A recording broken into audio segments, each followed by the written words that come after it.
My wife's missing. Matt Moore. No, Officer Hollis. She's uncharacteristically missing. Okay. Oh shit. Yeah, it looks like there's a rope.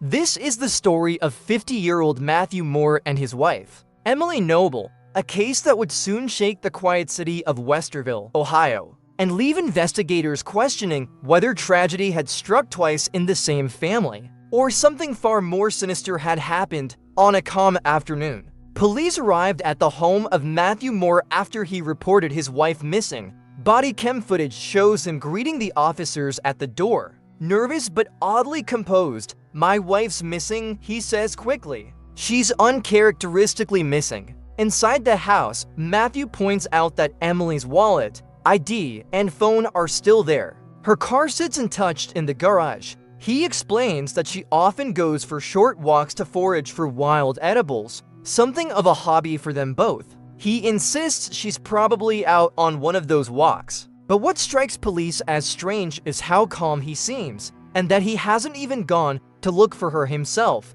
Just a year earlier, tragedy had already struck this household. The couple's son had died, ruled self-inflicted. And years before that, Emily's ex-husband had died the same way. Now, as police listen to Matthew describe his wife's disappearance, the eerie parallels are impossible to ignore. When officers ask him what time he last saw Emily, Matthew's answers drift and circle. He says he woke up around 10 a.m. I've been up since 10, probably. 10 a.m. today? Probably, guessing. Looked at his phone and noticed that her location still showed home. But when he got up and walked around, she wasn't there. He tells police. She forages. She goes for walks and picks wild edibles. It's just a 15-minute walk. When I got up this morning, all I did was look on my phone, find my phone, and it said she was here. I just figured she was in the other room. Eventually I got up, I walked around, she wasn't here. But for months later, Emily Noble would be found dead in the same way their son had died. And disturbingly, Matthew Moore had already described every detail of how she would be discovered, long before police ever found her body. At that first interview, one officer noted something strange. Matthew seemed certain about what might have happened. His voice trembled as he said, "I have a gut feeling. I'm afraid something happened." This isn't normal.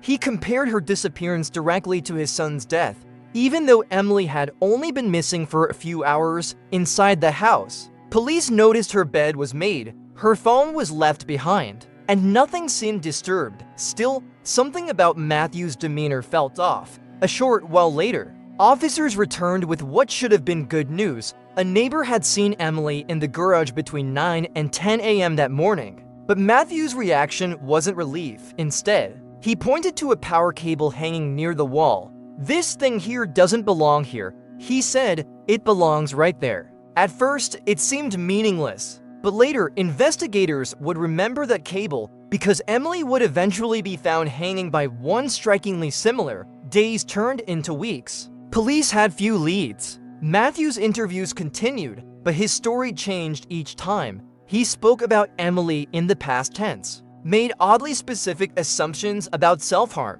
and volunteered theories that no one had asked for. When questioned by detectives, he blurted out, "I didn't do it," even though no one had accused him of anything yet. That alone raised red flags. 2 days after Emily's disappearance, detectives brought Matthew in for what they described as a voluntary interview. He immediately became defensive, questioning why he was there. Detectives noticed his timeline didn't add up.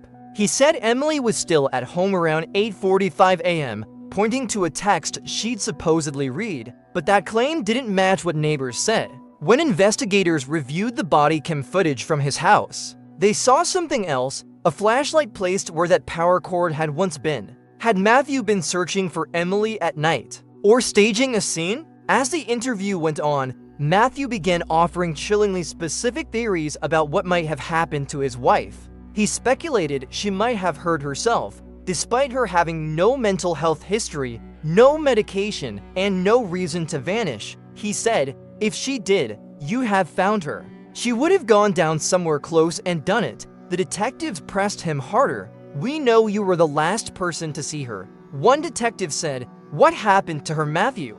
He insisted he loved his wife. He even volunteered to take a polygraph test, confident it would clear his name. Instead, the test, a computer voice stress analysis, revealed signs of deception, particularly when Matthew was asked if he knew where Emily was. While not admissible in court, it deepened investigators' suspicions. They brought him back for further questioning. This time, they directly accused him of killing Emily. Matthew denied it. But when detectives confronted him with messages between Emily and a friend, messages about rough intimacy and bruises, his denials faltered. He claimed they never engaged in anything hardcore, but later admitted they had, describing it as mutual and consensual. Despite mounting suspicion, police didn't have enough physical evidence to hold him. Matthew was released, but they never stopped watching him. For months, officers searched nearby parks, trails, and wooded areas. They even combed through the same park where Matthew's son had died. Still, nothing until 4 months later. In September, a group of women walking through a local park stopped dead in their tracks. Beneath a tree lay what appeared to be a human body. Police rushed to the scene, and what they found was haunting. The body was positioned almost deliberately beneath the tree, one arm by her side. Nearby were a black water bottle, wedding and engagement rings, and a cord. It was Emily Noble. And everything about the scene, the location, the items, even the way she was laid out, matched exactly what Matthew had described months earlier. Investigators believed Matthew Moore had killed his wife and staged her death to look self-inflicted, just like his son's. He was arrested in June and charged with murder. The trial began in August. Prosecutors argued that Matthew's behavior, his failure to search, his certainty she was dead, his past tense language, all pointed to guilt. They also pointed to the CVSA deception results and timeline inconsistencies, but the defense countered that the entire case was circumstantial. There were no eyewitnesses, no DNA, and no physical evidence tying him to her death. They emphasized that Emily's previous husband and their son had both died by suicide, suggesting her death could have been another tragic repetition. Expert testimony clashed. A forensic anthropologist said the fractures on Emily's body were consistent with strangulation, but defense experts argued the injuries could have occurred naturally in a self-inflicted hanging, and that the branch and cord could support that. After 2 weeks of arguments, the jury deliberated for less than 3 hours. When they returned, the courtroom fell silent. Not guilty, the foreperson read. Matthew Moore broke down in tears. He was acquitted on all counts. The judge reminded everyone, convicting the wrong person serves no justice, but the truth about what really happened to Emily Noble remains as haunting as ever. Would you have trusted Matthew's story? Or do you think he got away with murder?